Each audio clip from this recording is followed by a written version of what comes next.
5장 15절로 18절까지 말씀입니다. 신약성경 315페이지를 찾아주시기 바랍니다. 신약성경 315페이지 에베소서 5장 15절에서 18절까지 말씀이 되겠습니다.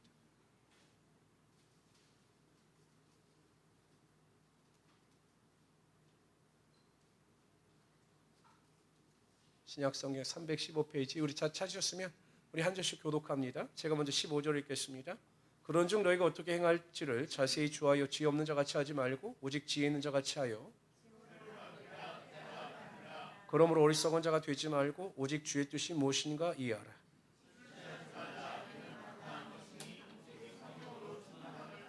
아멘. 저는 오늘과 드린 본문 말씀을 가지고 주의 자녀로 산다는 것은 이와 같은 제목으로 하나님의 말씀을 증거하도록 하겠습니다. 고등학교 다닐 때 제 친구 중에 한 친구가 있는데 굉장히 모범생입니다. 보통 고등학생 때는 뭐 이렇게 친구들 간에 농담도 하고 뭐 학교 생활도 자유로운 이 친구 정말 FM입니다. 꼭 군인 같았습니다. 왜 그런가 물어보니까 아버지가 장성이셨습니다. 그리고 이 친구의 꿈도 육사였습니다. 자신의 아버지가 고위직에 있기 때문에 자신의 아버지의 명예에 누가 되지 않도록 그는 고등학생인데도 아버지를 의식하면서 그렇게 살아갔던 거죠. 이제 고등학교 다닐 때는 부모님들의 직업이나 그 부모님들의 그거에 대해서 잘 모르는데 나중에 보니까 이 아버님이 굉장히 유명한 분이셨습니다. 여러분들 연세 드신 분들은 기억하실지 모르지만 88년도 그 올림픽 때 조직위원장을 맡았던 박세직 그 장로님이셨어요. 그러니까 아버지가 굉장히 유명인사니까 이 친구는 어렸을 때부터 그 아버지의 명예에 누가 되지 않도록 절제하면서 그렇게 살았던 겁니다. 저는 육사를 간 줄 알았는데 얼마 뒤에 이제 제가 목사가 되고 시간이 꽤 흐른 뒤에 뭐 몇 년 안 됐습니다. 지금으로 몇 년 안 됐는데 고등학교 동창들에게 연락이 왔습니다. 그래서 제가 물어봤어요. 그 친구 어떻게 지내고 있냐? 육사 갔냐라고 물어봤더니 그 친구가 목사가 됐다라는 겁니다. 그 대단하죠. 그러면서 어쨌든 이제 그 형도 육사 출신이었는데 목사가 됐고 온 집안이 목사 집안이 됐다라고 이야기를 하면서 이제 그 친구도 이야기를 하기를 그 친구는 고등학교 다닐 때부터 모범생이었기 때문에 목사가 될 줄 알았는데 네가 목사가 될 줄은 몰랐다 이 말을 하더라고요. 축복받지 못할 인생들입니다. 저는 고등학교 때부터 모범생이었는데 왜 제가 목사가 된 걸 그렇게 이상하게 생각하는지 모르겠어요. 하여튼 그런 일이 있었습니다. 제가 왜 이런 말씀을 드리냐면 성경은 우리를 하나님의 자녀라고 이렇게 말씀하십니다. 하나님의 자녀가 된 우리는 하나님의 영광을 위하여 하나님에 대하여 누가 되지 않도록 하나님의 자녀로서 최선의 삶을 살아가야 하는 것입니다. 우리가 하나님의 자녀로서 합당한 삶을 살아가는 것이 하나님의 뜻이고 또한 우리의 사명인 것입니다. 근데 여러분 정말 감사한 일이 무엇입니까? 우리가 하나님의 자녀로 살아간다고 할 때 그것이 우리의 사명이지만 그것은 하나님을 위한 것이 아니라 하나님의 자녀로서 살아가는 우리를 위한 것입니다. 성경은 신명기 10장 13절에 이렇게 말씀하십니다. 내가 오늘 내 행복을 위하여 내게 명하는 여호와의 명령과 규례를 지킬 것이 아니냐. 하나님께서 우리에게 말씀에 순종할 것을 강조하시는 이유는 하나님을 위한 것이 아니라 그 말씀에 순종하는 우리들의 행복을 위한 것이다 이렇게 말씀하셨습니다. 마찬가지입니다. 우리가 하나님의 자녀로서 합당한 삶을 살아가게 되면 그러한 합당한 삶을 살아가는 자에게 하나님의 은혜와 축복이 임하게 하시며 하나님의 인도하심 가운데 하나님의 자녀로서의 풍성함을 누리며 살아가게 하여 주신다는 겁니다. 이것이 축복이고 이것이 은혜가 되는 것입니다. 에베소 5장 1절에서 14절까지 강조하는 것은 우리의 신분이 무엇인가? 우리가 15절서부터 지금 읽었는데 14절까지 강조하는 것은 구원받은 성도의 신분이 어떠한가에 대하여 이야기합니다. 핵심은 우리는 빛의 자녀라는 것입니다. 우리가 전에는 어둠이던 이제는 주 안에서 빛이라 빛의 자녀처럼 살아가야 한다. 이것을 1절부터 14절까지 강조합니다. 그러면서 15절은 그런즉이라고 하는 접속사로 시작합니다. 그런즉. 이 그런즉이라고 하는 접속사가 포함하고 있는 내용은 이렇습니다. 너희가 빛의 자녀가 되었은즉 이러한 의미입니다.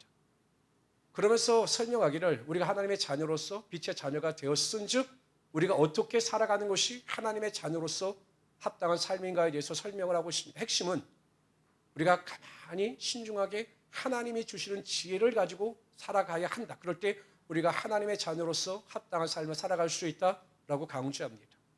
그러면서 사도 바울은 지혜롭게 사는 삶이 무엇인가? 하나님의 자녀로서 지혜롭게 산다라고 하는 의미가 무엇인가에 대하여 뒷절에서 자세히 설명하고 있습니다. 성도 여러분, 저와 여러분은 하나님의 자녀입니다. 믿으십니까? 그렇기 때문에 우리는 그 신분에 걸맞는 삶을 살아가야 합니다. 그래서 하나님을 기쁘시게 하는 영광된 자리에 있어야 한다는 것입니다. 첫 번째로요, 우리가 하나님의 자녀로서 세월을 아끼며 살아가는 것이 지혜로운 삶입니다. 오늘 성경에 보면 이렇게 기록합니다. 17절에, 15절에 보면 16절에 세월을 아끼라 때가 악하니라. 세월을 아끼라 때가 악하니라. 여러분, 우리가 보통 세월을 아낀다라는 것은요, 시간을 정말 금쪽같이 사용하는 것을 의미하는 것이 아닙니다.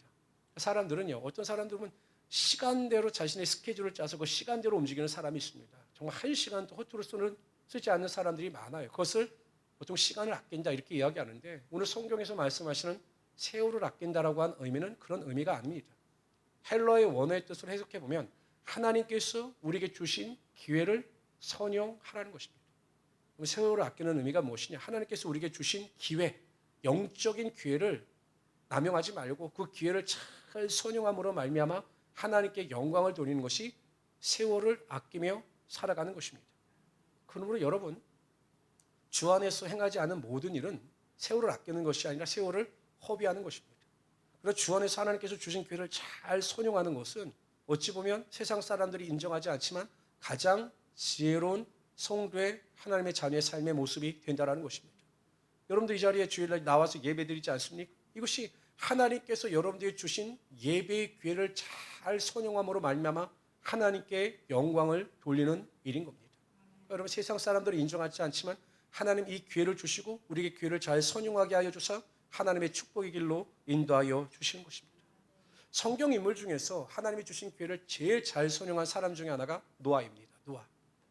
노아가 살던 시대는 죄가 관영한 시대였습니다. 얼마나 여러분 죄가 세상을 지배했는지 창세기 6장 5절에 보면 이렇게 말씀하십니다. 여호와께서 사람의 죄악이 세상에 가득함과 그의 마음으로 생각하는 모든 계획이 항상 악할 뿐임을 보시고, 항상 사람들이 생각하는 것이 악했습니다. 악이 지배하는 시대였습니다. 이 하나님께서는 이 세상을 심판하시기로 작정하셨습니다. 그리고 노아를 부르셨습니다. 근데 여러분 생각해 보십시오. 노아를 부르셔서 방주를 제작하는 일이 쉬운 일이었겠습니까? 저는 가끔 이해가 되지 않습니다. 하나님께 노아를 부르시고 내가 너를 구원하기로 작정했다라고 말씀하신 다음에 착 방주를 그냥 말씀으로 만들어 주셨으면 얼마나 좋았을까요? 그 짐승들이 먹어야 되는 먹이도 착 준비해 주셨으면 얼마나 멋있었을까요? 근데 하나부터 열까지 다 노아가 준비해야 합니다. 방주를 짓는 데 필요한 모든 재료도 그 노아가 일을 해서 버는 수입으로 충당해야 했습니다. 먹이도 마찬가지였죠. 무엇 하나 쉬운 일은 없었습니다. 한편 사람들은요, 노아가 방주를 짓는다는 이야기를 듣고 노아의 방주를 구경하기 위해서 몰려들기 시작합니다. 신기하지 않았을까요? 워낙 갑자기 노아가 방주를 짓는다, 세상에 종말이 온다 이렇게 이야기를 하니 사람들은 참 신기하기도 해서 노아의 방주를 와서 구경하기도 했을 겁니다. 만져보기도 하고 안에 들어가 보기도 했을 겁니다. 그러면서 내리는 결론은 노아를 조롱하고 멸시했을 겁니다. 이렇게 쓸데없는 일 하느냐.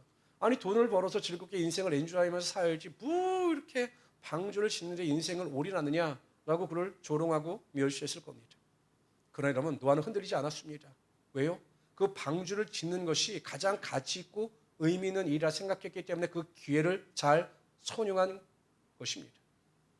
여러분, 만일요 노아가 하나님 아닙니다. 저는 절대로 그 방주를 짓는 일에 동참하지 않겠습니다. 제가 그 방주를 짓지 않겠습니다.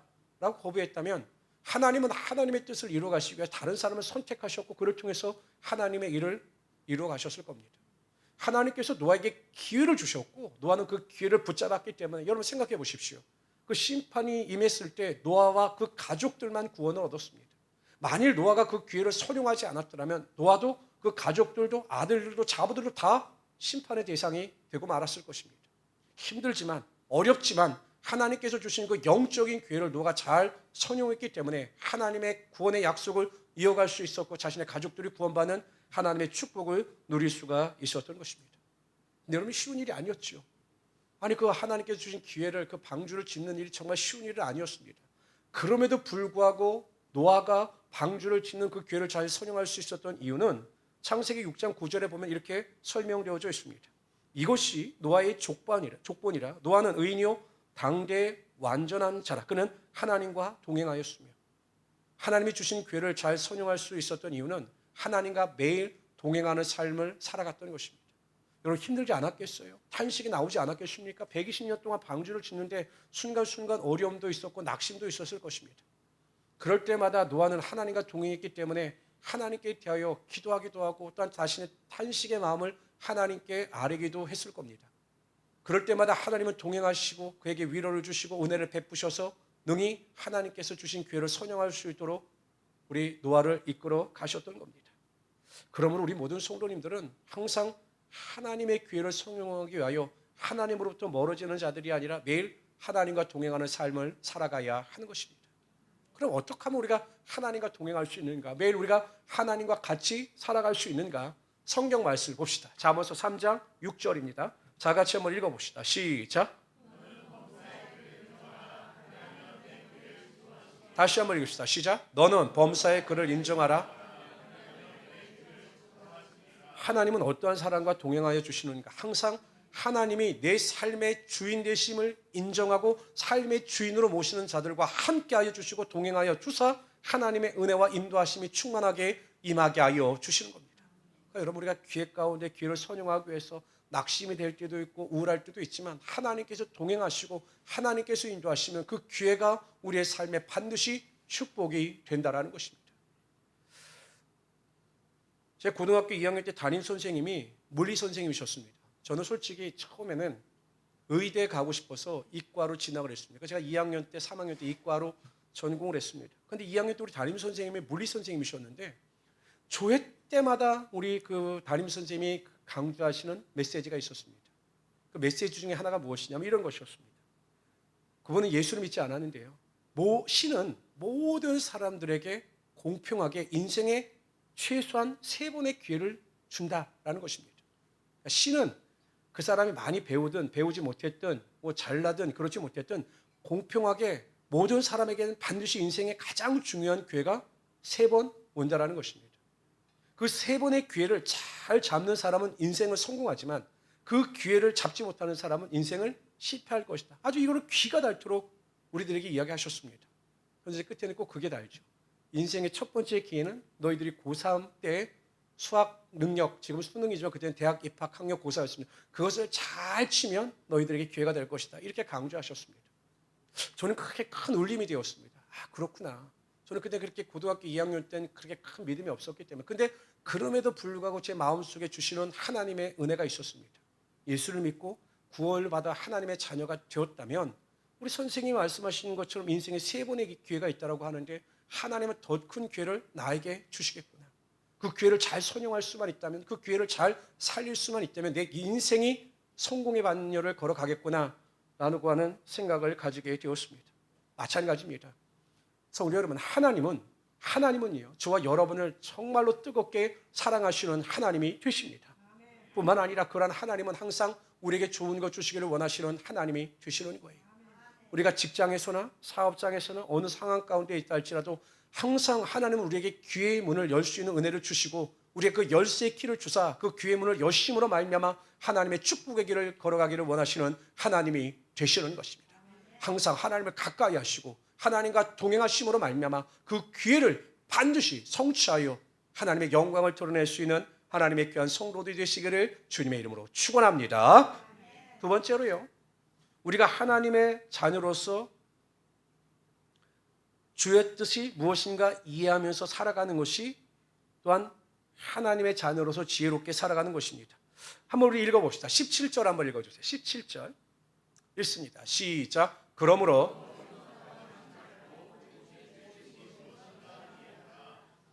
보통 그냥 띄워주세요.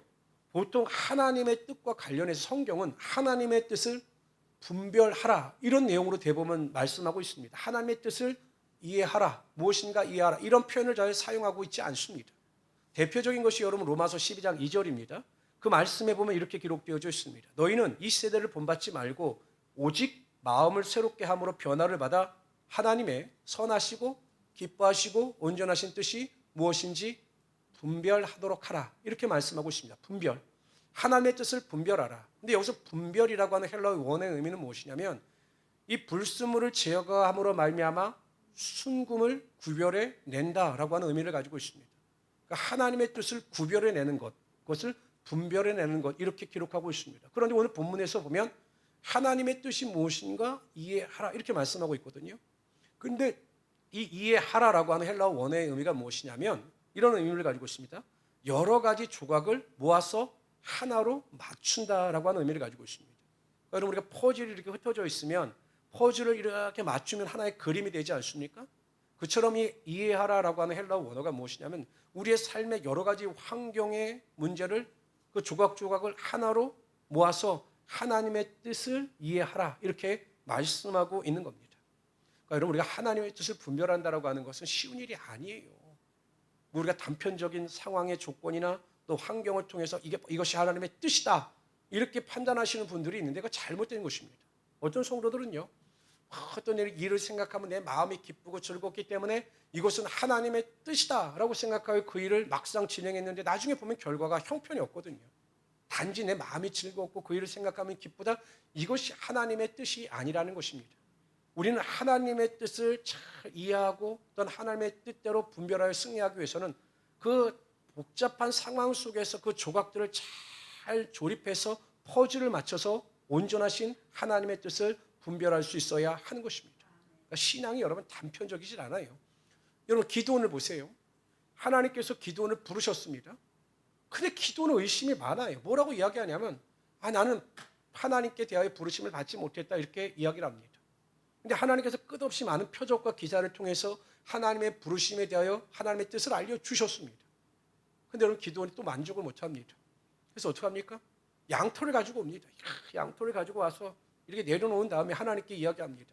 정말 내가 하나님께서 부르셨다라고 하는 그 뜻을 보여주시려면 이 양털에만 이슬이 내리게 하시고 그 주변은 마르게 하여 주십시오라고 이야기합니다. 그래서 하나님께서 그렇게 해주십니다.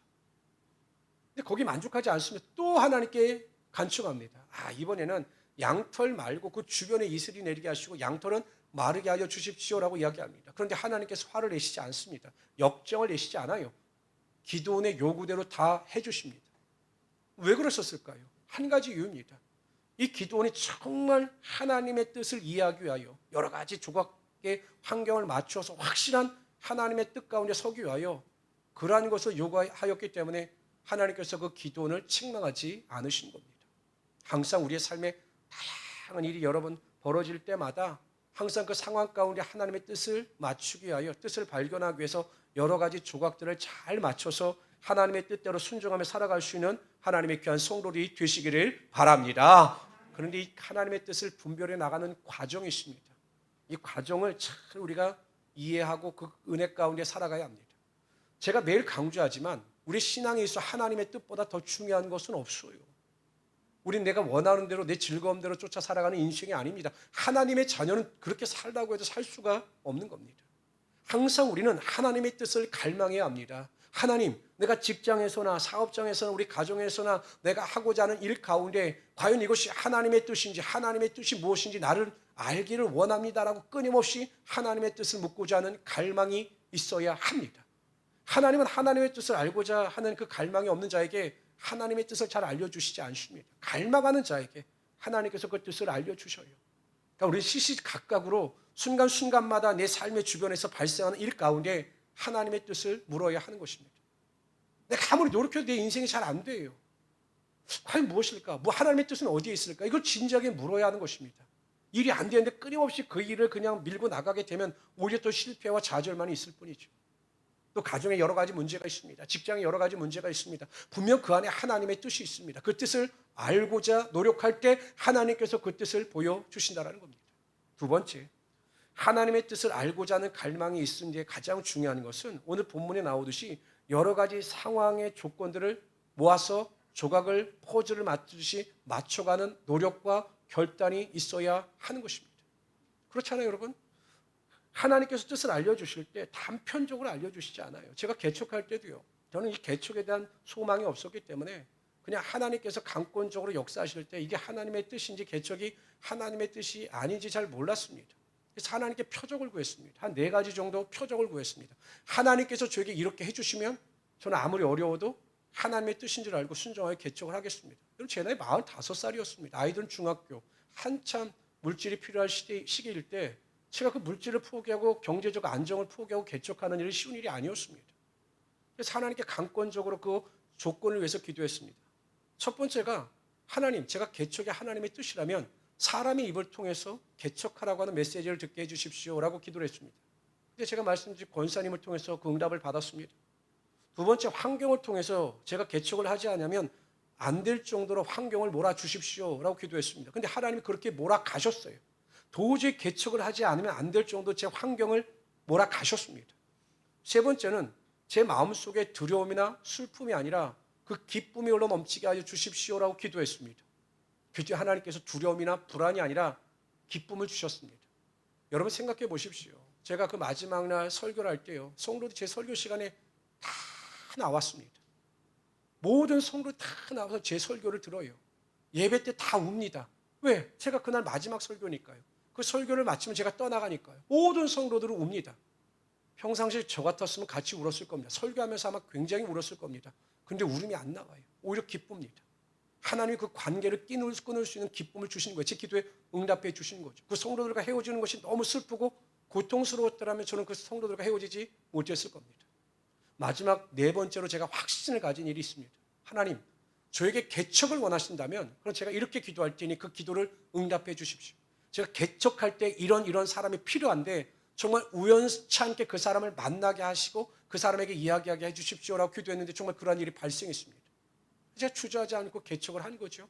나이도 물질도 상관없이 하나님의 뜻이라고 확신했기 때문에 개척했습니다. 지역도 여러분 제가 원하던 지역이 아닙니다. 기도할 때 하나님께서 개척하라 분명히 말씀해 주셨기 때문에 그곳에 개척을 한 것입니다. 돌이켜보면 만약에 그때 하나님의 뜻에 제가 순종하지 않았더라면, 여전히 육신의 안락함을 쫓아 그 명령을 순종하지 않았더라면 어떻게 되었을까라고 하는 생각을 하게 됩니다. 하나님은요, 분명히 아무리 다양하고 복잡한 환경 가운데서도 여러분들이 하나님의 뜻을 이해하려고 노력하고 기도하면 반드시 분명한 하나님의 뜻을 알려주시게 되어 있는 것입니다. 그런데 중요한 게 있습니다. 고린도전서 2장 12절에 보면 우리가 세상의 영을 받지 아니하고 오직 하나님으로부터 온 영을 받았으니 이는 우리로 하여금 하나님께서 우리에게 은혜로 주신 것들을 알게 하려 하심이라 라고 말씀하셨습니다. 하나님께서 은혜로 예비하신 것들을 알기 위하여 성령의 도우심이 필요합니다. 성령의 은혜를 구할 때 하나님께서 그 은혜를 보게 하시고 깨닫게 하여 주사 하나님의 뜻 가운데 살아가게 하여 주시는 겁니다. 마지막으로 갈망을 했고 하나님의 뜻을 분별했다면 여러분 뒤를 돌아보지 마시고 결단하여 순종할 수 있는 우리 성도들이 되시기를 바랍니다. 우리가 하나님의 뜻을 발견했잖아요. 그런데 이게 도저히 순종하지 못할 상황이 될 때가 있어요. 용기가 나지 않을 때가 있습니다. 내가 하나님의 뜻대로 순종하면 내 삶이 어떻게 될지 그 결과가 뻔히 보일 때가 있습니다.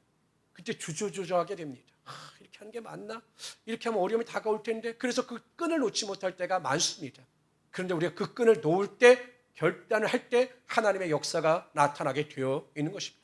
저는 우리 모든 성도님들이 하나님의 뜻 가운데 순종하심으로 말미암아 지혜로운 자답게 하나님의 자녀로 살아가심으로 하나님의 더 큰 축복을 누리며 살아갈 수 있는 우리 귀한 성도들이 되시기를 주님의 이름으로 축원합니다. 세 번째로 우리가 하나님의 자녀로서 술 취하지 않고 오직 성령의 충만함을 받으며 살아가는 것이 지혜로운 삶의 모습이 된다는 겁니다. 우리 한번 18절 한번 읽어봅시다. 18절 다 같이 읽습니다. 시작.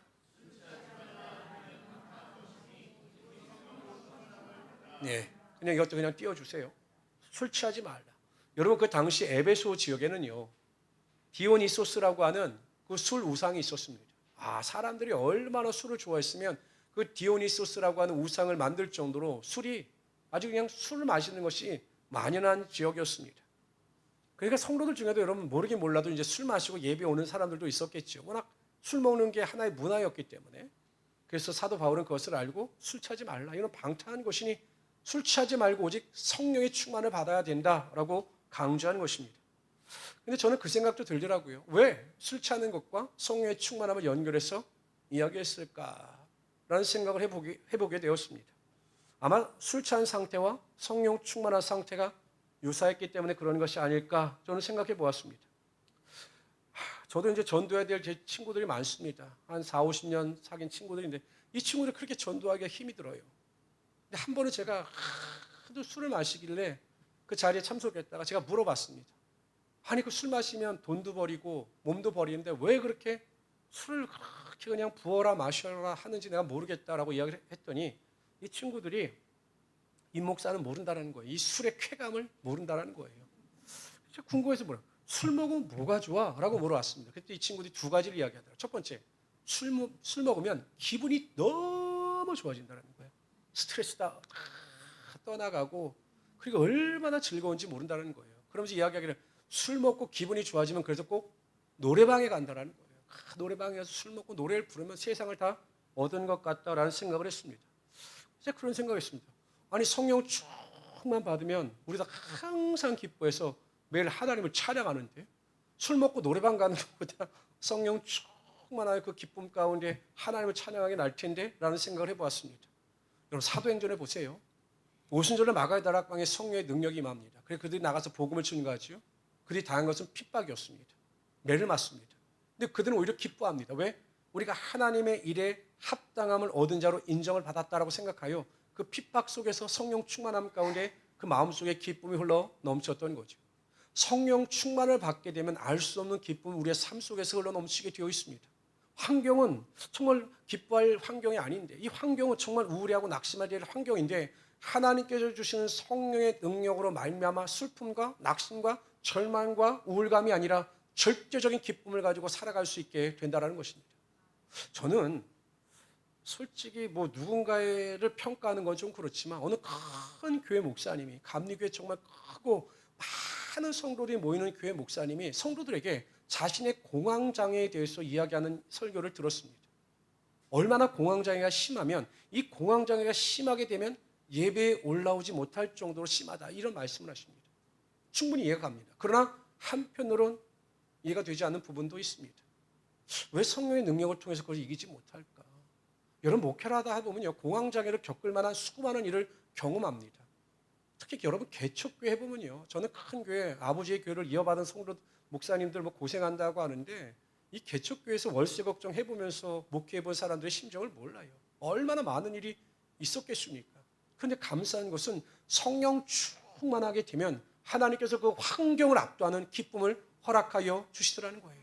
당장 내일 죽을 것 같은 문제가 있습니다. 이 문제가 해결되지 않으면 못 살 것 같아요. 그런데 성령 충만하면 하나님께서 그 낙심보다 더 큰 기쁨을 허락하여 주시더라는 것입니다. 이것은 공식에 의한 것이 아니라 여러분들 스스로가 성령 충만할 때 그것을 반드시 체험할 수 있게 되는 것입니다. 성령의 열매 중에서 희락의 열매가 있습니다. 성령 충만하면 항상 기뻐할 수 있게 되는 것이죠.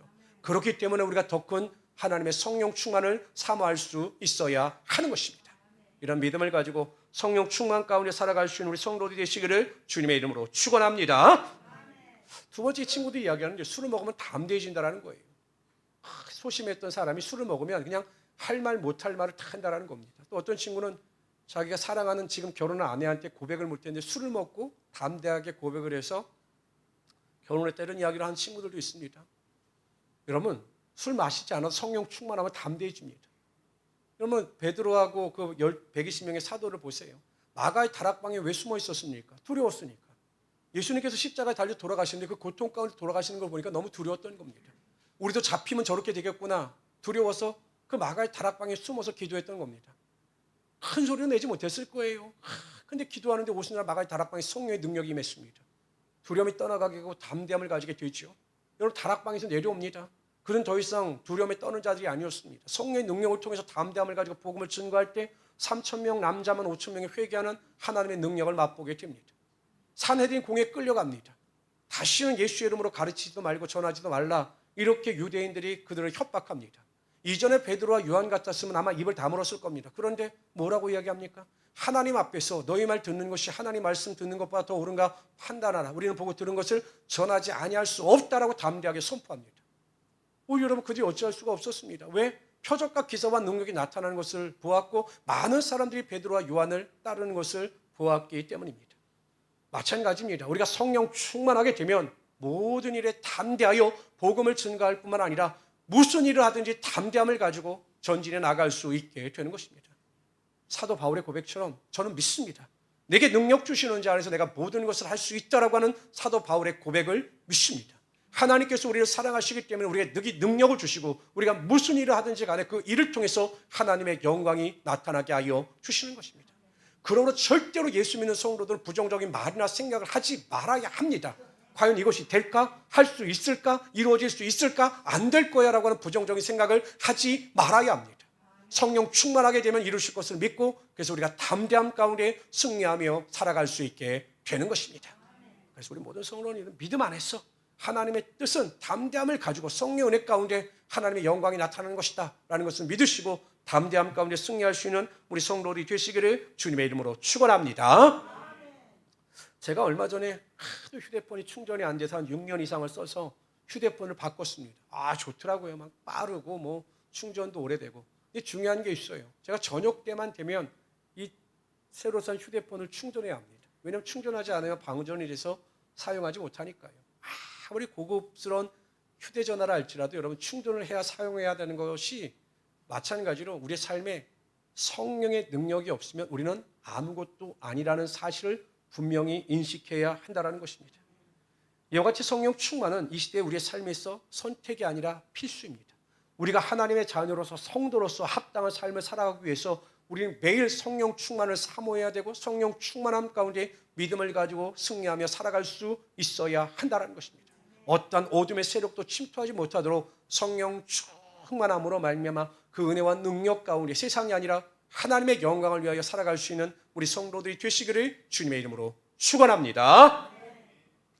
성경을 읽다 보면 우리 신앙에 있어 가장 중요한 것은 성공이 아닙니다. 성경은 우리에 대해서 성공에 대해서 강조하지 않아요. 직분에 대해서, 재물에 대해서, 세상 권력과 명예에 대해서 성공해야 한다 이렇게 가르치지 않습니다. 성경은 항상 우리에게 승리를 선포합니다. 우리가 세상을 이기면 이것이 우리의 믿음이다. 마귀를 대적함으로 말미암아 승리하라. 믿음으로 말미암아 모든 악한 것을 대적함으로 말미암아 승리하라. 항상 승리를 강조합니다. 그 이유는 무엇입니까? 우리가 믿음으로 말미암아 세상의 모든 것을 이기고 승리해야 하나님 나라에 들어갈 수 있기 때문입니다.